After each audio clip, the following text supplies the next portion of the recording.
जय गुरुदेव। परम पूज्य परम संत बाबा जय गुरुदेव जी महाराज के अनमोल अमोलक अलौकिक अमृत वचन। गुरु के वचन। साधना शिविर 6 अगस्त 86 प्रातःकाल। मालिक के पास पहुंचने के लिए वहां चलने के लिए सब होनी चाहिए। बगैर लड़प के एक तिल भी नहीं चल सकते। तड़प सीढ़ी बन जाती है।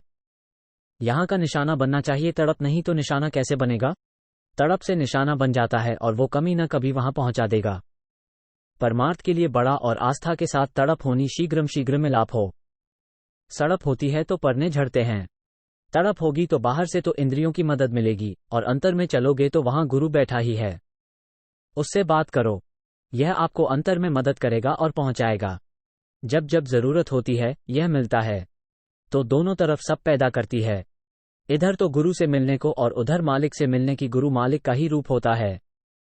आप पंचभौतिक शरीर धारण किए हो, इसलिए वो भी पंचभौतिक रूप धारण करके आपको समझा बुझाकर इधर से निकालेगा और तुरंत का बोध कराएगा। यही है सच्चा बोध। अंदर में भी आपको मिलेगा और गुरु अपने साथ ले जाएगा। संतमत में लड़प को जगाया जाता है जिससे कि आज हो अपना काम कर लिया जाए। आज से मतलब इसी मनुष्य जीवन से है, यानी अब तक स्वांस है। सत्संगियों को दूर तक अपनी निगरानी रखनी है कि हम कहीं फंस तो नहीं रहे, कहीं लगा तो नहीं हो रहा काम, क्रोध, लोभ, मोह और अहंकार कहीं बढ़ तो नहीं रहे। कि निरख परख रखनी चाहिए। ज्ञान तो है नहीं, वो शून्य है, सफल होए नहीं। तो साधना में बराबर निगरानी करते रहो। इन सब नहीं रखोगे तो चांडाल खड़ा है। उसमें इन चीजों पर ध्यान दोगे तो साधना में सफल नहीं हो सकते। संसार के लोग ऐसे सीधे और तेज शब्द सुनाते हैं कि तुमको गिरा देते हैं। जिसे बच्चा नहीं है उसे बांझ कह दिया। इतना शब्द उसे चुनेगा कि वो पति को भी परेशान कर देगी। पर पति भी क्या करे, कहीं से पकड़कर तो दे नहीं देगा। दुनियादारों के कटु वाक्यों को सरसंगी हंसकर टाल देते हैं। वे वाक्य असर नहीं करते हैं, इसलिए संभल कर रहो। अगर तुम जरा सा भी चूक गए तो उनका असर हो जाएगा। वो तो असर के लिए कहा ही जाता है।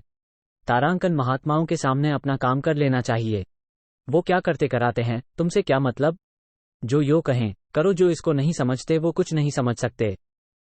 जो भाग्यशाली हूं वो पास जाते हैं। उन्हें अपना काम कर लेना चाहिए। जो भी काम करो उसके पहले 10-15 मिनट भजन ध्यान सुमिरन जरूर करो।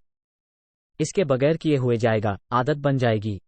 कोई काम शुरू मत करो तब वसूल बन, तब ध्यान भजन बनने लगेगा क्या और बरकत होने लगेगी। इसलिए पहले यह असली काम करो, फिर वो नकली करो। इसके करने से उसमें भी सुविधा होने लगेगी। सत्संग जहां कहीं भी हो जाकर लेते रहना चाहिए। किसी भी भाव वाला हो, सत्संग में सबको अपने लिए शब्द मिल जाते हैं। वो अपनी बात पकड़ लेते हैं।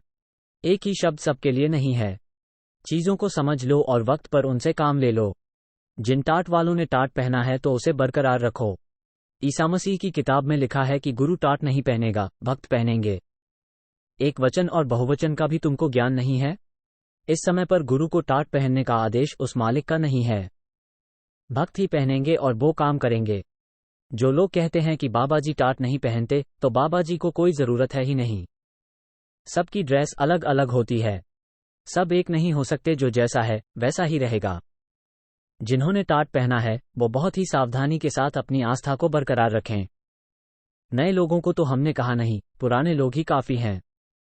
अगर पुराने लोग काम कर दें तो नए लोगों को टाट पहनाने की जरूरत क्या है? समय का इंतजार करो, अभी काफी महीने हैं। काफिले की परिक्रमा यात्रा के लिए इच्छुक रहो। दर्शन करने और दर्शन देने के लिए उसमें सम्मिलित हो जाओ तो देश अंदर मानवता का मूल्य सामने आ जाए। ये तो मकड़ी का जाल है, चारों तरफ फैलकर पकड़ लेगा। बाबा जय गुरुदेव। जय गुरुदेव नाम प्रभु का।